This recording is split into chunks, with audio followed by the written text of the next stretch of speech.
Hello and welcome to the NBA and NASCAR Power Half Hour. I'm your host, James McDaniels, and we've got another great show for you guys today. And seriously, we just had an awesome Daytona 500 earlier today. Lots of weird things happened. A lot of history was made. Definitely a lot to go over here in the next half an hour. Talk all about what's new to the NASCAR season after what we saw at Daytona, who flopped, who got lucky, what happened, all going to be on this next half hour.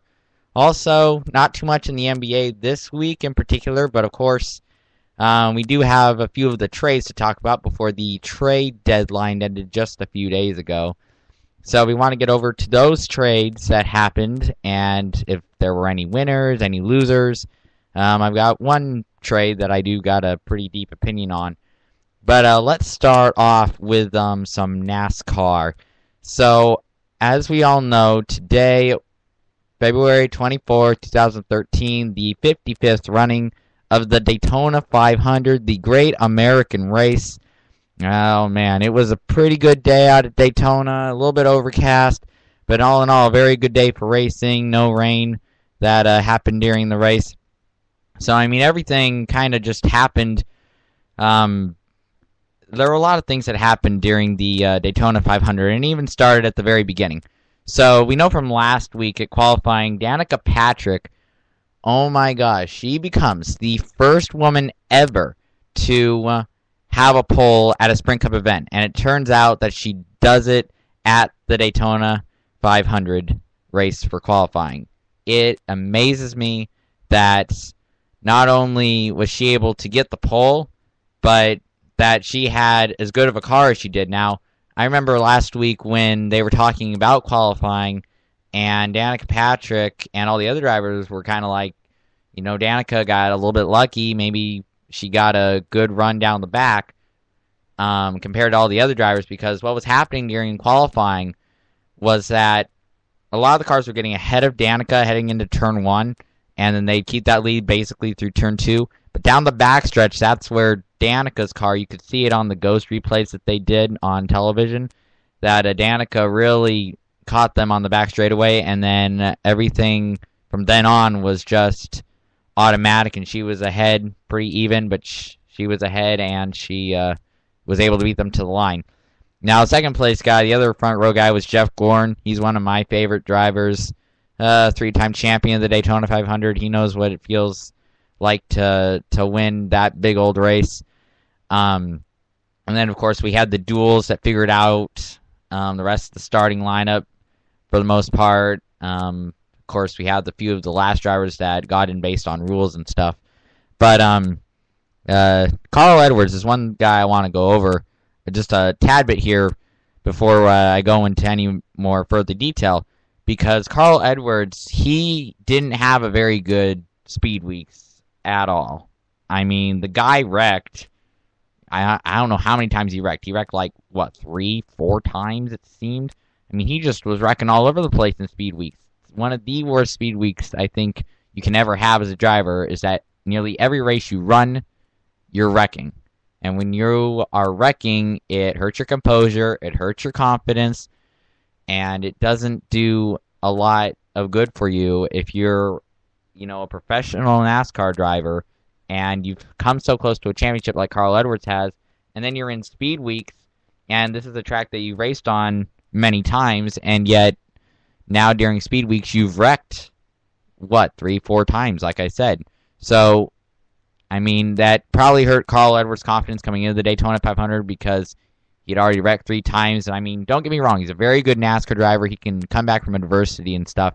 But I'm just saying that always has to hurt your confidence when you keep wrecking at the same track during the same week. I mean, that doesn't happen too often, but that was what was happening with Carl Edwards. Now, back to Danica. She did run the fastest lap in qualifying. She did get the pole. She made history there. But a lot of people were questioning on how she was going to do in this race.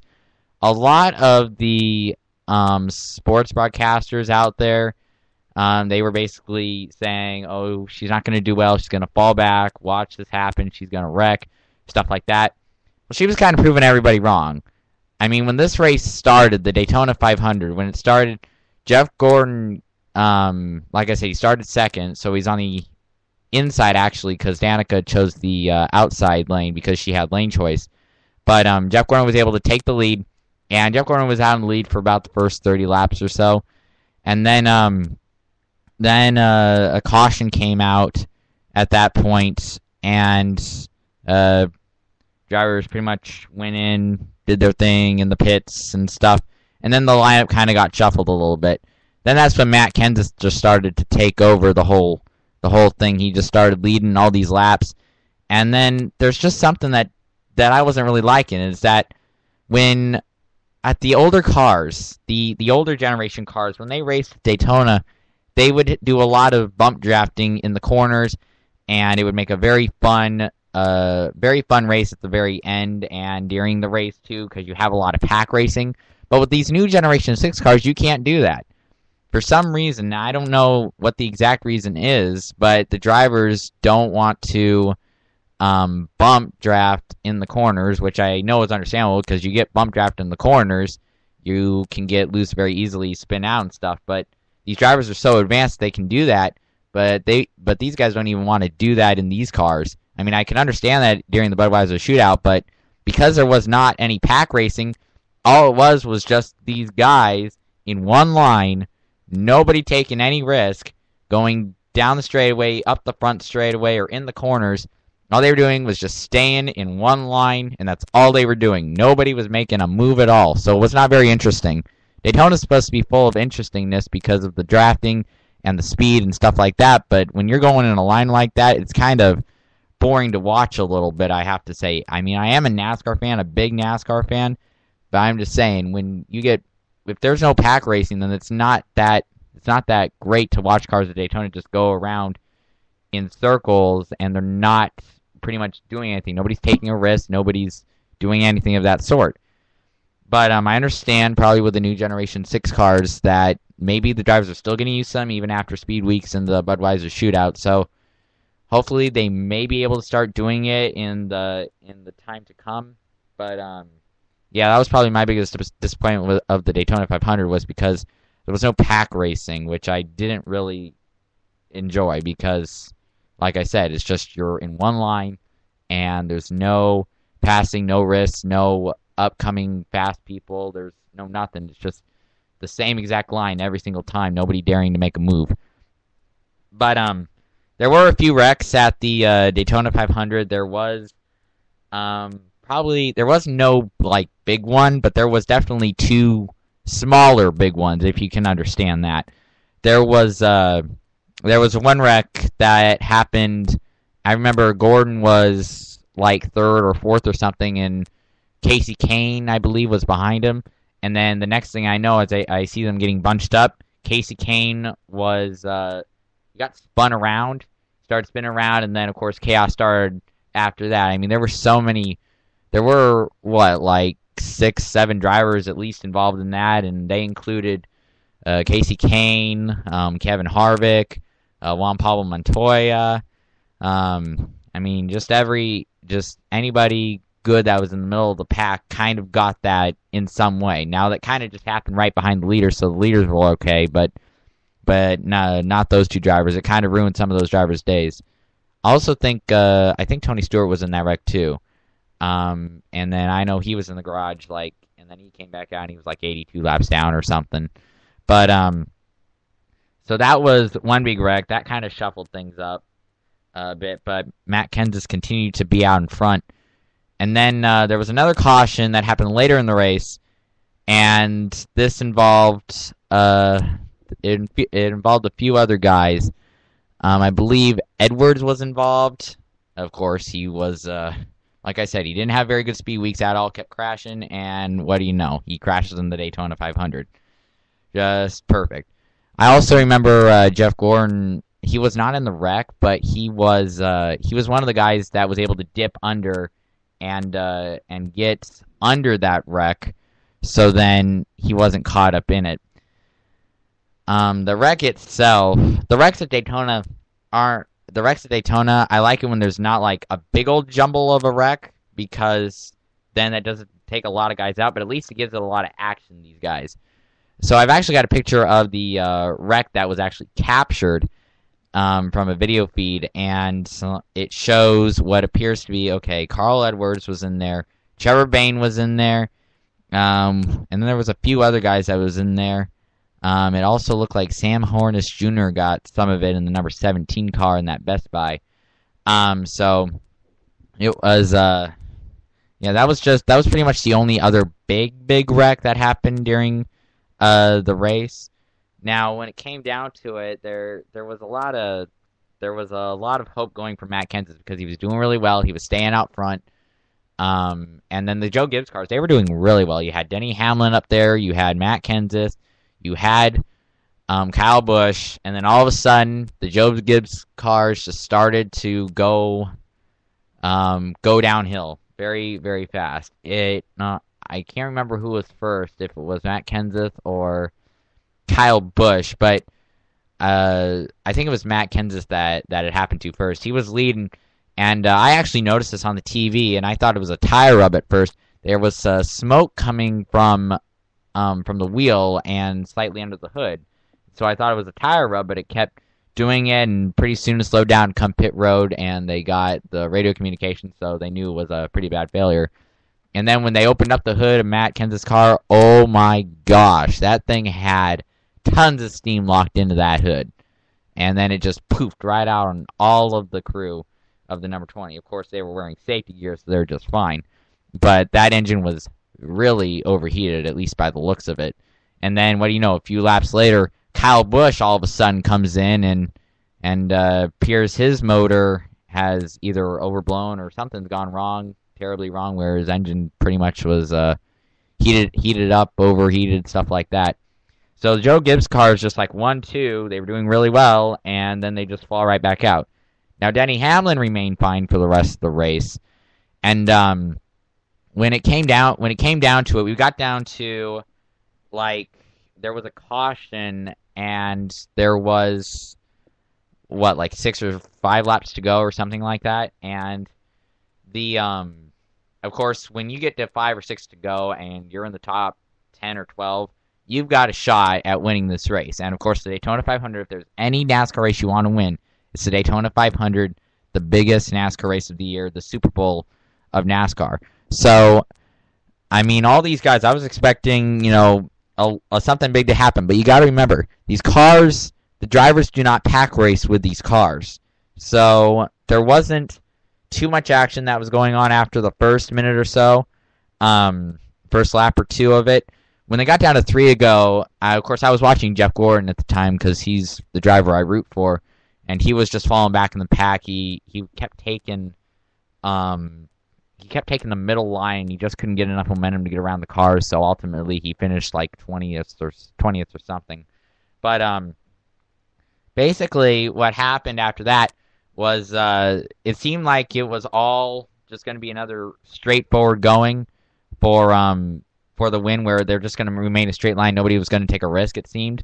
I mean they had been doubled up at the restart and stuff, but it seemed like they had gone back into line and were being pretty careful with themselves, and not like 100% going out and taking a risk. They were just, you know, going out there and fighting for it, just fighting for it to the point to where they weren't going to take too big of a risk. So we get down to the final lap, all right? Jimmy Johnson's leading this race. Of course, he comes out of nowhere and starts leading this race, and he's already won a Daytona 500 before. And what do you know? You've got Danica Patrick that's in that top 3. So people are thinking, oh my gosh, Danica Patrick might actually have a chance, but there's no pack racing, so how the heck is she going to get by because she would have to dip down, she would have to do all these things, because most of the day, the top line at Daytona was really working all day. The bottom line at Daytona was not really working for most of the day. There were times when it was a lot stronger than the upper line, but the upper line at Daytona was pretty much the way to go nearly the whole day. So, I mean, that's why Danica Patrick chose the outside when she did the restart. That's why Jeff Gordon, when he was leading the race at the very beginning, he was on the high side. That's why Matt Kenseth was using the high side when he was leading the race. I mean, nobody was really using the low side at all, just to maybe possibly complete a pass. And if they were lucky enough, they actually had somebody come down with them. But on the last lap, I remembered it was looking just like normal.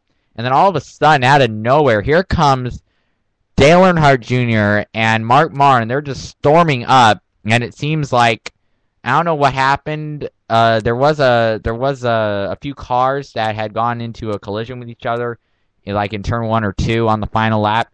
So drivers were slowing down, thinking that was the race, that they were going to freeze it, that was a caution that was going to end the race. Because when you're on the white flag, if there's a caution that has to come out during the white flag, then that means that the field freezes the second that yellow flag comes out and the field is frozen. That's how the race is going to finish. So since they were under white flag and since the wreck was behind all the leaders, and it wasn't before the start-finish line, then they just let them keep going. But I think there were some drivers that slowed down because of that wreck, thinking that the race was over, and it turns out it wasn't. It was either that or just a very, very strong side draft that was slowing them down. But then here comes, like I said, Dale Earnhardt Jr. and Mark Martin, and it looked like for a second Dale Earnhardt might get pushed by Mark Martin and compete on the high side or whatever side of Jimmy Johnson and win the race, but he was not able to do it. Mark Martin had a lot of steam, but he couldn't get Dale Earnhardt to get past the 48, and 48, because of all that line racing and the fact that nobody was going to try to go up with their cars and do a two-car tandem or something, Jimmy Johnson had a pretty easy going. Now, if there had been maybe 2 laps left, I bet that Dale Earnhardt Jr. and Mark Martin would have been able to get past Jimmy Johnson, possibly with the 2-car tandem. But they ran out of time. They weren't above him or under him coming out of turn 4, and they didn't have enough speed coming out of turn 4 to make a full pass on Jimmy Johnson, even if they left him out in the dust. So, and also, got to remember the 2-car tandem, always a killer on this race. And Jimmy Johnson comes away. Jimmy Johnson comes away with the win. I believe that's his second Daytona 500 win. And Mark Martin, Dale Earnhardt Jr. definitely did not expect them to finish second and third. Oh my gosh, that was kind of a shocker. Jeff Gordon finished like 20th or 21st, like I said. Danica, she actually finished in the top 10. She finished in 8th place. And also, here's another thing about Danica. In this race, I believe it was lap 90, and Danica Patrick, she became the first woman ever to lead a lap in a NASCAR race under green. Apparently, there was a lady long ago that did lead, I think they said maybe 4 or 5 laps at an event a long time ago, and it was under yellow. But this was the first time that a woman driver had actually led a NASCAR Sprint Cup race, and she did it under the green flag, and everybody was clapping for her in the grandstands. I know everybody was kind of like, I mean, you could see the hands clapping on TV. It was amazing, something to see. If you had to have been rooting for Danica when it came down there. You wanted to see her make such great history and all that. Now, she did finish 8th, but she broke. Let's see how many records she broke. She got a pole for the Daytona 500, first pole by a woman in the Daytona 500, first pole by a woman in any NASCAR event, first woman to lead a lap under green flag regulation in a NASCAR Sprint Cup event, and it was at the Daytona 500. So there were so many records that she broke. Now, of course, she could have broken the record of being the first woman to ever win a NASCAR race. Now, that didn't happen, but just based on how she performed, I got to say, she might be a danger to look up to. If her team is with Tony Stewart. Tony Stewart teaches Danica Patrick all this stuff. His ownership of cars is the ones that Danica Patrick runs. So if Danica Patrick keeps using his engines, if she keeps going off what Tony Stewart keeps telling her, then I think Danica Patrick could actually be a real threat, and I think one day she will win a NASCAR race. It sure looked like it could have been today, but it just wasn't meant to be, obviously. But she did finish 8th. She did do well. I hope it silences the critics It even silences me a little bit. I had my doubts too about Danica, but obviously it's clear that she can race with the big boys, and she can make it worthwhile, and she will be a competitor in NASCAR. If it's not now, it'll definitely be pretty soon to come, because she'll kind of be like Juan Pablo Montoya. Juan Pablo Montoya came back from Formula One IndyCar sort of racing, and like I said before, Formula One and NASCAR are completely separate things. So, I mean, and Juan Montoya has won a NASCAR event, and that was at Infineon a few years back. So, Danica Patrick, I bet she can win too. Might just be time, but she proved this was a very good start for her at Daytona. She got a pole. She got a first pole. She's made history in pretty much everything now. Now she just has to win a race, and then maybe after that, then her goal might be to win a championship. But yeah, I think she will be dangerous if she continues going off of what Tony Stewart tells her, because Tony Stewart is I believe he's a 3-time champion. Let's see, 2002, 2005, and 2010. Yeah, he is a 3-time champion. So if she just keeps listening to him and keeps driving his car as well, then I think she will be a threat, and I think she will eventually one day win a Sprint Cup race. And I do think she will be a pretty big competitor to watch out for the rest of the season, because now she has confidence that she's proven everybody wrong, and she has confidence knowing that she finished 8th in one of the biggest NASCAR races, or should I say the biggest NASCAR race of the season, and one of the biggest motorsports events of the year. So that's my take on the NASCAR event at Daytona this week. Great Daytona 500. Jimmy Johnson, your winner of the 55th running of the Daytona 500. Next week they are off to Phoenix for the Subway Fresh Fit 500 or something like that. So I'm finally happy that NASCAR is back. Love watching NASCAR, and now we finally get to go to now we're done with the Daytona type of track, and now we go off to Phoenix, where the driving skills really do take effect, because you have to put down great lap times while pushing the throttle and the brake and being able to control your car both tight and loose. So Daytona was fun as always. I hope there's more pack racing in the future, but for now, let's just get ready to go to Phoenix and get ready for another great 2013 NASCAR season. So, with that, oh my goodness, I actually took up 23 minutes talking about that nearly. So, how about we move on to the NBA trades? All right, so in the NBA, of course, we all know that these teams are like really pathetic in that they wait till like the very last minute to make all these surprise signature trades. Now, every year, there's always some big names on the chopping block. There were so many of them possibly that were going to be going out. Maybe Millsap, maybe even Kevin Garnett, maybe even Josh Smith. I mean, there were so many things that could have that there were so many people on the chopping block in a way. So there was actually not a very big trade that really happened during the final trade day, I believe it was. Or what was after the final trade day? No, it was... Anyway, Thursday, February 21st, there was a lot of trades that happened that day in the NBA, so it was kind of like those last-second trades.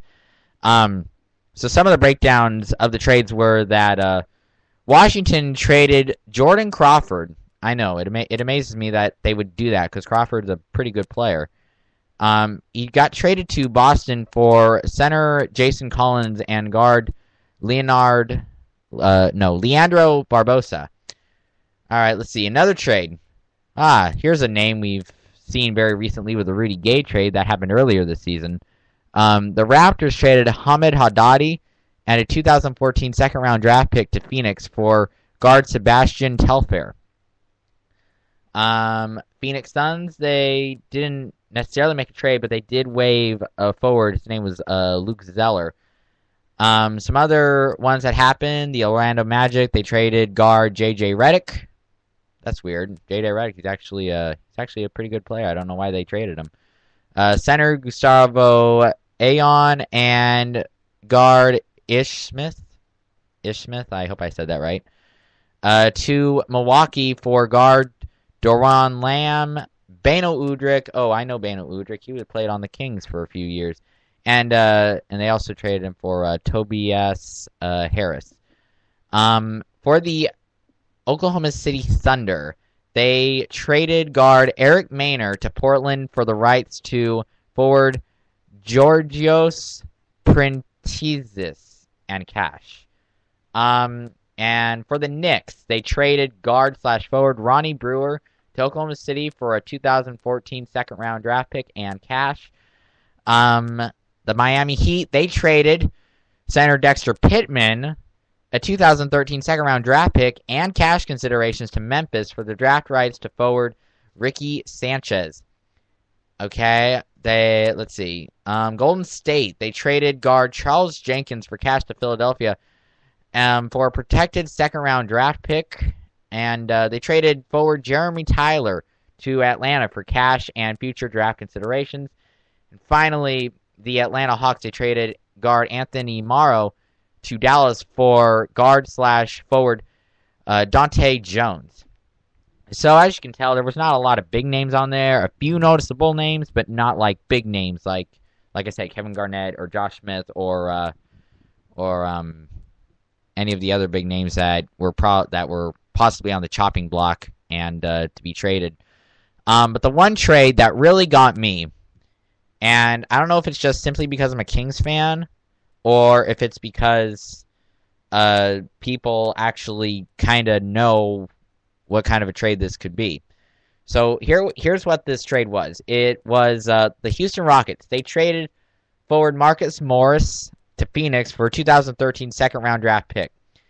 And then they traded forward Patrick Patterson, center Cole Aldrich, and guard Tony Douglas to Sacramento. And here's what they got in return. They got center Thomas Robinson, forward Francisco Garcia, and forward Tyler Honeycutt. So I don't really have a problem with the Phoenix trade, but here's my issue with the Kings trade to the Rockets. I've actually heard that Patterson, Aldrich, and Douglas, each in their own ways, is actually been able to do their thing. They few of them have some nice averages, not like big averages like in terms of points, but they at least are somewhat all right in each of the positions. One reason that the Kings probably traded Thomas Robinson was because he didn't score a lot. Now, Thomas Robinson, he's a guy that really can't score outside of 10 feet, all right, or outside the free throw line, which is like 15 feet. He really can't do that. Thomas Robinson's not that player. He's not a shooter. He can't make one from downtown, although he was very close to making one from downtown earlier in the season when he had to take a shot. I don't know, the clock was running down or something that was going on, but he's not a scorer in any means. But here's the reason that this trade makes me upset. Thomas Robinson, as a center, his job is to rebound and be very competitive down in the paint. And that's what he was. Thomas Robinson was just like a DeMarcus Cousins, just maybe without the attitude, but he had the same, and without the scoring, but he had a very good mindset about rebounding the ball. He was able to get rebounds for the Kings, and even though it may not show it a lot on the scoreboard, you can tell when or the box score, I should say, you can see that he is a big member of this team because he can fight in the paint to either allow another guy to get a rebound or him to get a rebound. He, in my opinion, for rebounding purposes, was a very good off-the-bench guy for DeMarcus Cousins. Really not anything else, but really good at the position of center in terms of rebounding. So that's why it makes me upset, is because they traded a scorer, which I understand we need kind of one, but at the same time, we've got a pretty good set of offensive guys. What we need is more defense, and Thomas Robinson brought that defense, maybe not on the outside, but he at least brought it in the paint. And here's another reason that I'm upset about this trade. I'm not really upset about Tyler Honeycutt because he only played on the court like 2 times. I've only seen him play on the court like 2 times. So I mean, he had injuries or something that just kept him off the court. But here's something that makes me upset. They traded Francisco Garcia as part of this trade, and this makes me really mad because Francisco Garcia, though he may at times have trouble knocking down a shot, he can make the three. He can make pretty much anywhere on the floor. He's fast, but here's why I really love him. He's a great team leader. He loves the fans of Sacramento. He comes out and shows the fans of Sacramento everything. He's the guy that gets the team pumped up. He's the guy that people talk about as being a great team leader. I mean, he may not be the greatest player at times, but I'm still telling you, he's got a great attitude, knows basketball. He's a team leader. He's a big role model to the Sacramento franchise. He's been on the team for years, and I'm telling you, when they traded this guy, I was stutter shocked because this guy, I mean, after all the roles he plays, I mean, I understand he may not be a scorer at times. There's some nights where he's very off, and then there's other nights when he's really on. And I know he's maybe not much of a rebounder, and sometimes not an assister either. But at least he's got team. He's got very good team leadership. He's got very good stuff with the fans. He's been here for a while. He knows the organization well, and he's kind of like your cheerleader on the team. That's not like an actual cheerleader. He's a player. That's who he is. And for the Kings to lose a team leader like Francisco Garcia, who, you know, like I said, knows the game and is a great team leader, that was kind of a big blow. Who's going to be their leader now? Who's going to be kind of their team captain kind of guy? That answer, I don't know if I'm going to see it because, I mean, by the time we may figure that out, the Kings may be gone to Seattle by then. And of course, we're down at the point now where Mayor Kevin Johnson, he's got only like 5 more days to get this plan out, and they're talking about with the financing issues. They're going through that right now. It's already said that he's completed a lot of the stuff. It's just that since now he's made it public, now it makes it affirmative that he's done a lot. So I'm going to be watching him the next few days to see what he does. But that's why that trade makes me really angry that they traded Francisco Garcia because of his team leadership, and the fans loved him as well. He's known the organization forever. And then Thomas Robinson, of course, rebounder, kind of like DeMarcus Cousins, but without the attitude and without the scoring ability. But at least he can get the rebounds, and he was very physical with it. But of course not with an attitude like. So that's why I was very angry with that trade. And then also, like I said earlier, I gave you a breakdown of all the other trades that happened on that day that all the teams, just go crazy and frantically try to trade people. No big names in the trade that happened, but I definitely gave my word on the Kings trade and why I feel like it wasn't a very good trade. Now, Patterson and his other crew, who knows? They may prove me wrong and be like, okay, maybe the scoring outdoes the amount of rebounding that Thomas Robinson and the amount of team leadership that Francisco Garcia has. I mean, who knows? We'll just have to see on that one. Pretty much the uncertainty of that and the uncertainty of the Kings is basically just as big as the uncertainty of the Lakers getting into the playoffs this season. And that's going to be quite interesting, too. I can't wait to see that race. And, yeah, Lakers fans, I bet they're pretty worried right now to hope their team just makes the playoffs, let alone gets a very good seed. So for other sports news, not too much to talk about. The NFL, of course, is all over after the Super Bowl was done. And then we've actually got spring training going on in baseball right now. And it's a very... spring training is a time to get guys to really get to know each other in terms of, kind of seeing what new talent is there, getting back into the rhythm of the baseball way of training and playing and practice and stuff like that. Spring training, basically, like what it is, it's training to prepare you for the baseball season. So that's underway. They've got a few games. I mean, they don't play really hard because it's not like the regular season or even the preseason. It's just training. But still, baseball is back into action. I'm really psyched about it. I hope the San Francisco Giants maybe can bring home another World Series title. That would be great. But I honestly can't wait to see what this season has in store, because every baseball season's got something that's always interesting about it. So can't wait for that to begin. And that's basically my sports minute. Also, I do want to point out that I'm also a reporter for a newspaper locally for where I live, and the high school team I was covering for basketball season, their season just ended. They won their first round game, which I was actually there to report on, just like I am on pretty much any other home game or near away game that they do. But then they went on the road and took on a number 4 ranked team just up the road. Unfortunate circumstances caused me to have to not be able to go to that game that night, which was on Friday, and they lost 51-47. So now their season's over, and they had a very good season. They tied atop their league in standings, and then they were fifth ranked in their in their division section bracket tree.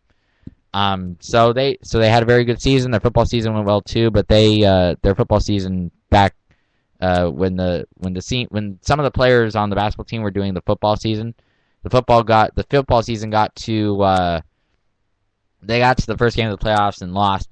So now there's baseball season. Hopefully that'll be great. Can't wait to cover them. So I thought I'd just point that out, that also in my sports minute, the team that I've been covering for basketball this high school season has officially been knocked out of the Division 4 section championships in the second round by their arch rival, turns out. So that's been my NBA and NASCAR Power Half Hour Week 5 episode. Hope you've enjoyed it. I know we've gone a few minutes above schedule, but I just got carried away with all this sports stuff. So I cannot wait to see you guys next week.